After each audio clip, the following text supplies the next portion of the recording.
1월 10일 온라인 오후 예배를 다 같이 시작하겠습니다.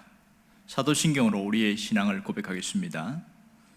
전능하사 천지를 만드신 하나님 아버지를 내가 믿사오며 그 외아들 우리 주 예수 그리스도를 믿사오니 이는 성령으로 잉태하사 동정녀 마리아에게 나시고 본디오 빌라도에게 고난을 받으사 십자가에 못 박혀 죽으시고 장사한 지 사흘 만에 죽은 자 가운데에서 다시 살아나시며 하늘에 오르사 전능하신 하나님 우편에 앉아 계시다가 저리로서 산자와 죽은 자를 심판하러 오시리라. 성령을 믿사오며 거룩한 공예와 성도가 서로 교통하는 것과 죄를 사하여 주시는 것과 몸이 다시 사는 것과 영원히 사는 것을 믿사옵나이다. 아멘. 찬송가 620장을 다 같이 부르겠습니다.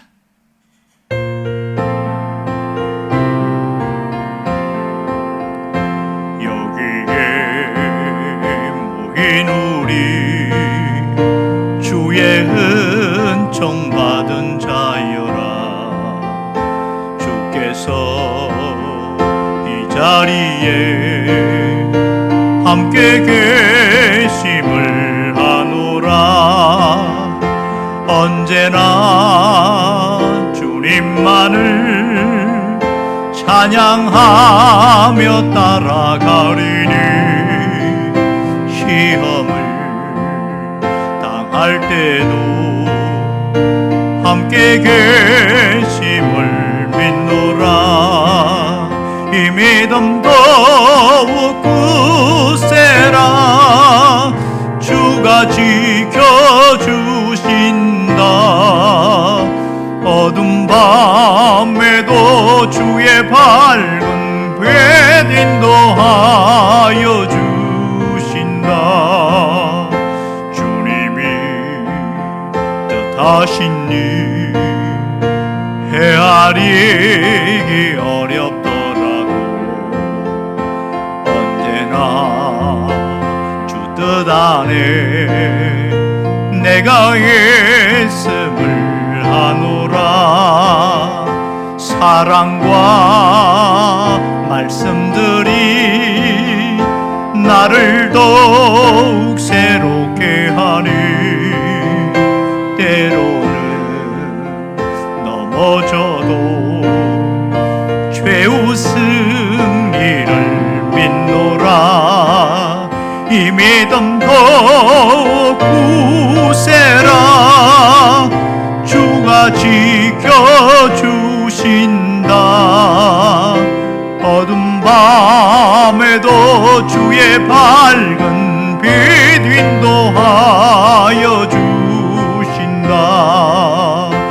여기에 모인 우리 사랑받는 주의 자녀라. 주께서 뜻하신 바 우리를 통해 펼치신다. 고통과 슬픔 중에 더욱 주님 의지하오리. 어려움 이겨내고 주님 더욱 찬양하라. 이 믿음 더욱 굳세라. 주가 지켜주신다.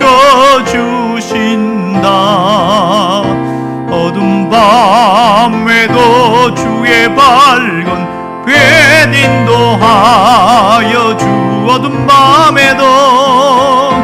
어둠 밤에도 주의 밝은 빛 인도하여 주신다. 기도하겠습니다. 은혜가 풍성하신 하나님 아버지, 이 땅을 살아가는 우리들에게 날마다 은혜 주심을 감사드립니다. 우리가 하나님께 예배하는 그 중심과 마음을 받아 주시기를 원합니다. 지금의 우리의 현실은 믿음이 흔들리고 세상이 흔들리며 우리를 혼탁하게 만들어 나가며 신앙조차도 하나님 게으르고 나태하게 만들어가는 현실을 살고 있습니다. 주께서 불쌍히 여겨주시고 우리 믿음이 굳건하게 하시고 세워지기를 원합니다. 오늘도 온라인 예배로 함께 참여하는 모든 성도들에게 주께서 굳센 믿음으로 서 있게 하여 주시옵소서.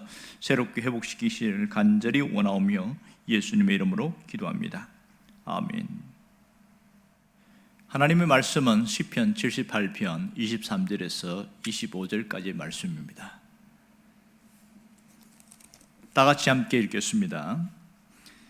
그러나 그가 위의 궁창을 명령하시며 하늘문을 여시고 그들에게 만나를 비같이 내려 먹이시며 하늘 양식을 그들에게 주셨나니 사람이 힘센 자의 떡을 먹으며 그가 음식을 그들에게 충족히 주셨도다. 아멘. 미국에서 오래전에 이런 얘기가 있었습니다. 어떤 풍선 장수가 한 시골 마을에 가서 여러 가지 또 물건도 팔고 하면서 아이들을 모으는데 풍선을 들고 다니면서 풍선을 모았습니다. 여기저기 풍선을 보니까 아이들이 반가워서 달려들고 있을 때에 빨간 풍선을 하나 떼었습니다. 그랬더니 이 풍선이 휙 날아가는 겁니다. 아마 거기는 헬륨가스를 조금만 넣었는지 얼마 가서 땅에 떨어지니까 아이들이 누군가가 좋다고 주워갔습니다. 그 다음에는 파란 풍선을 또 날렸습니다. 이것도 얼마 가더니 땅에 떨어질 때 누군가가 또 주웠습니다. 너무 신나하는 거지요. 그 다음에는 노란 풍선을 또 날렸습니다. 모두가 뛰어가는데 한 아이만 가만히 있는 겁니다. 그러면서 이렇게 이야기하는 겁니다. 이 아이가 흑인이었는데, 아저씨, 검은 풍선도 날아가요? 이렇게 묻는 거예요. 얘야, 풍선이 날아가는 것은 색깔의 문제가 아니고 그 속에 무엇이 들었느냐에 따라서 다르단다. 이렇게 이야기하면서 풍선을 날렸습니다. 그런데 이 아이가 쫓아가면서 그 풍선을 잡으려고 달려가는 겁니다. 여기서 가만히 생각해 보면 우리가 살아가는 모습과 상당히 비슷한 모습들이 참 많습니다. 우리는 뭔가 눈앞에 있는 그것이 우리의 문제라고 생각하지만 사실 보이지 않는 무언가가 더 큰 것을 알 수 있습니다. 새들이 날아가는 데는 날개 때문이 아니라 보이지 않는 공기의 저항력 때문에 새들이 나른다는 것을 알 수가 있습니다. 예수를 믿는 우리가 하나님의 은혜로 우리가 살아가는데 그것을 모르는 사람들은 자신의 힘과 노력으로 성공하고 자신의 힘과 노력으로 잘된 줄 알고 있지만 보이지 않는 은혜가 그 속에 있었다는 것을 깨닫지 못할 때가 있습니다. 이것을 깨닫는 사람은 상당히 지혜로운 사람이죠. 깨닫지 못하는 사람은 우리나 이스라엘 백성이나 별반 차이가 없었던 것 같습니다. 오늘 시편 78편의 말씀은 이스라엘 백성들이 출애굽한 이후에 일어난 사건들을 말하고 있습니다. 하나님께서 오늘 23절에 보면 위의 궁창, 그러니까 하늘을 명령해서 여시고 하늘 문을 여셨다, 이런 말을 하고 있습니다. 하늘 문을 여셨다. 여기서 우리가 의문점을 갖게 되는 것은 지금 이스라엘 백성들에게 왜 이렇게 잘해주는가 하는 겁니다. 왜 하늘 문을 열어주었을까? 실상 그들이 출애굽한 이후의 모습들을 보면 좀 화가 날 정도고 속이 상할 정도입니다. 툭하면 원망하고 불평하고 시험하고 끊임없이 문제를 일으키고 이렇게 하는 것도 이스라엘 백성들입니다. 그들이 잘난 모습이 보이지 않거든요. 그들이 뭔가 믿을만하고 뭔가 신뢰할 만한 것이 있어서 하나님이 하늘 문을 열어주시는 것인가? 사실은 그건 아닌 것 같아요. 그들에게 뭔가 하나님 앞에서 더 나은 면이 없는데도 불구하고 성경에는 뭐라고 하냐면 10번이나 하나님을 시험했다, 이렇게 이야기합니다. 그만큼 하나님이 알면서도 하늘 문을 열어줬다는 거예요. 이게 참 이해가 되지 않지요. 그러면 여기서 왜 하나님이 하늘 문을 열어주셨느냐 하는 겁니다. 그것은 단 하나의 이유 때문입니다. 하나님이 우리를 사랑하시기 때문입니다. 하나님이 특별히 사랑하시기 때문입니다. 이스라엘 백성들을 사랑하시기 때문에 하나님께서 하늘문을 열어주신 것입니다. 그럼 여기서 왜 이스라엘 백성을 사랑했을까? 이런 의문점을 갖게 되지요. 왜 그랬을까요? 그것은 하나님이 먼저 택한 백성이기 때문입니다. 하나님이 이스라엘 백성들을 나의 백성이다 이렇게 선택했기 때문에 하나님이 하늘 문을 열어주신 것이지요. 오늘 우리가 이 부분을 잘 봐야 됩니다. 우리는 내 의와 내 노력과 내가 뭔가 잘난 것, 대단한 것 있어야 하나님이 뭔가를 해주신다, 이렇게 생각합니다. 오늘 하나님이 하늘 문을 열어주신 이유를 알아야 되는데, 그것은 하나님이 이스라엘 백성들을 택했기 때문이다. 하늘 문이 열린다는 것을 오늘 우리가 어떻게 생각합니까? 그것은 복의 문이 열렸다, 그런 뜻입니다. 하나님이 복을 주시려고 복의 문을 열어주셨다는 것이요, 하나님의 선물 보따리를 준비하고 계신다, 이렇게 말할 수 있습니다. 그 결과가 무엇일까요?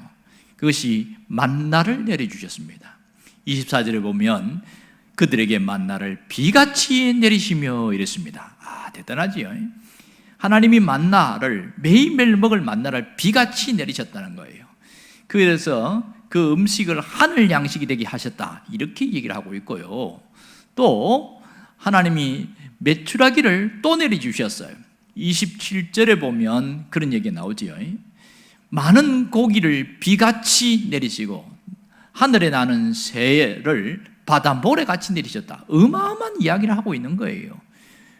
그 다음에 하나님이 그들이 원하시는 대로 주셨다 그랬습니다. 29절에 보면 그들이 원하는 대로 하나님이 주셨다, 그 얘기를 하고 있습니다. 하나님이 만나만 주셔도 되는데 또 메추라기까지 주셔서 고기를 먹게 해주셨고, 그 더 나아가서 그들이 원하는 만큼 주셨다. 얼마나 놀라운 복입니까? 이것이 과거 이스라엘 백성들에게 주셨던 하나님의 역사였습니다. 그렇다면 오늘 우리에게도, 새해를 열어나가는 우리에게도 동일하게 하나님이 역사하실 거라는 거죠. 그것이 뭐예요? 우리에게도 하늘 문을 열어 가신다는 겁니다. 하늘 문이 열린다는 것은 복의 문이 열린다는 것을 말합니다. 이렇게 이스라엘 백성들에게 만나와 메추라기와 그들이 원하는 대로 주셨다는 것은 갑절의 복을 주신다는 겁니다. 막힘이 없는 형통의 복을 주신다는 겁니다. 이것이 하나님이 우리에게 주시기를 원하는 축복입니다. 이제 새해가 되었고 한 주가 지났습니다. 두 번째 주일을 맞이하고 있는 이때에 가만히 우리 자신을 한번 돌아보시길 바랍니다. 어떻게 살고 있고 어떤 마음가짐으로 살고 있느냐 하는 겁니다. 과연 하늘문이 열려있는 그런 삶을 삽니까? 아니면 하늘문이 닫힌 채로 살아갑니까? 우리의 현실을 돌아보면 참 마음이 답답하고 깝깝한 경우가 굉장히 많은 거예요. 이전보다, 지난해보다 올해가 살기가 더 힘들어지고 있습니다.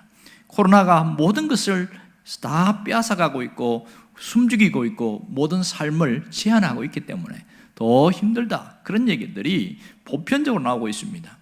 우리가 끊임없이 이런 얘기를 듣다 보니까 마음이 자꾸 우울해지는 거예요.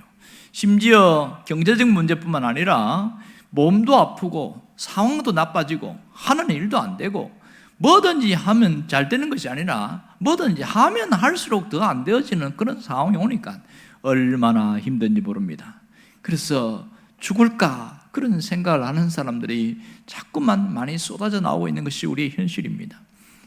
믿는 사람들 중에서도 마음이 어두워지고 답답해지고 앞으로 이게 어떻게 될까, 불안과 걱정과 염려와 두려움에 사로잡혀 있는 사람들이 상당히 많이 있습니다. 이런 마음을 가지고 살아간다면 올 한 해의 삶이 정말 불투명할 수밖에 없고 어두울 수밖에 없는 것이지요. 우리에게 희망보다는 절망이 더 가까운 현실을 살아가고 있습니다. 과연 이런 마음가짐을 가지고 살아도 괜찮을까요? 하나님이 원하시는 것은 이것이 아닙니다. 하나님은 우리가 새해를 열어주신 우리에게 뭘 원하시냐면 바로 하늘문이 열린 삶을 살기를 원하는 겁니다. 하나님은 지금도 우리를 위하여 하늘문을 열어주셨다는 것을 믿을 수 있기를 원합니다. 우리를 위하여 복의 문을 열어주셨다는 것을 믿을 수 있기를 원합니다. 그리고 왜 문을 열어주셨을까요? 왜 하늘문을 열어주셨지요? 우리가 하나님의 자녀이기 때문에 그렇습니다. 이전에는 마귀의 종이었지만 이제는 하나님의 자녀가 되었기 때문에 하나님께서 하늘문을 열어주신 겁니다. 그런데 많은 성도들 중에 이런 생각하는 사람이 있습니다. 내가 신앙생활을 제대로 하지도 못했고 또 잘못도 하고 죄도 많이 짓고 그렇게 해서 내가 뭔가 내세울 만한 게 없다, 하나님이 나한테 복을 줄 만한 게 없다, 그래서 하늘 문이 열리다는 것에 대해서 의구심을 갖는 사람들이 굉장히 많습니다. 내 의와 내 자랑과 내 잘남이 아니라 내가 하나님의 자녀이기 때문에 하나님은 나에게 하늘 문을 열 수 있다는 것을 믿을 수 있기를 원합니다. 그 마음을 하나님이 열어주심을 믿고 받아들이는 것이 첫 번째 단계입니다. 여러분, 우리에게는 정말 하늘 문이 열려야 됩니다. 하늘 문이 열려야 복의 문이 열리게 되어집니다. 하늘 문이 열려야 우리의 삶의 문이 열리게 되어집니다. 하늘 문이 열린 사람은 삶의 방법과 삶의 가치가 달라집니다. 어떻게 하면 하늘 문이 열린 삶을 살아갈 수 있을까요? 7절에 보면 그 정확한 부분을 제시해 주고 있습니다. 시편 78편 7절에 보면 이렇게 나옵니다. 그들의 소망을 하나님께 두며 하나님께서 행하신 일을 잊지 아니하고 오직 그의 계명을 지켜서 그랬어요. 여기서 세 가지를 이야기하고 있습니다. 하나는 소망을 하나님께 두라는 겁니다. 이것이 우리가 해야 될 일이에요. 소망을 하나님께 두라. 소망을 땅에 두지 말고 하나님께 두라는 거예요. 소망을 사람에게 두지 말고 하나님께 두라는 거예요. 소망을 물질에 두지 말고 하나님께 두라는 겁니다. 이 점이 대단히 중요한 것이지요. 그 다음에 하나님께서 행하신 일을 잊지 말라, 이렇게 말했습니다. 지난날에 하나님이 내게 은혜 주시고 내 삶을 일으키시고 기도에 응답하신 그 은혜를 결단코 잊지 말라는 겁니다. 이것이 두 번째 우리가 해야 될 일입니다. 은혜를 간직하고 살아가라는 것이지요. 또 하나는 오직 그의 계명을 지키라, 이렇게 말했습니다. 여기서 계명은 말씀을 말합니다. 하나님의 말씀을 지켜나가라는 것이지요. 왜 지키라고 했을까요? 우리를 살리기 위해서 내가 사는 길을 열어주신 겁니다. 가만히 보면 이 말씀에서 과거, 현재, 미래의 시제를 볼 수 있는데 소망을 하나님께 두라는 것은 미래적인 부분이고 하나님께서 행하신 일을 잊지 말라는 것은 과거의 일을 이야기하고 있고 현재는 오직 계명을 지켜야 된다. 과거와 현재와 미래를 얘기하고 있습니다. 그렇다면 내가 이런 마음을 가지고 살아간다면 우리가 어떻게 달라질까요? 그것이 내 마음속에 우러나오는 감사입니다. 감사의 말을 하고 감사의 기도를 하고 감사를 표현하고 살아갑니다.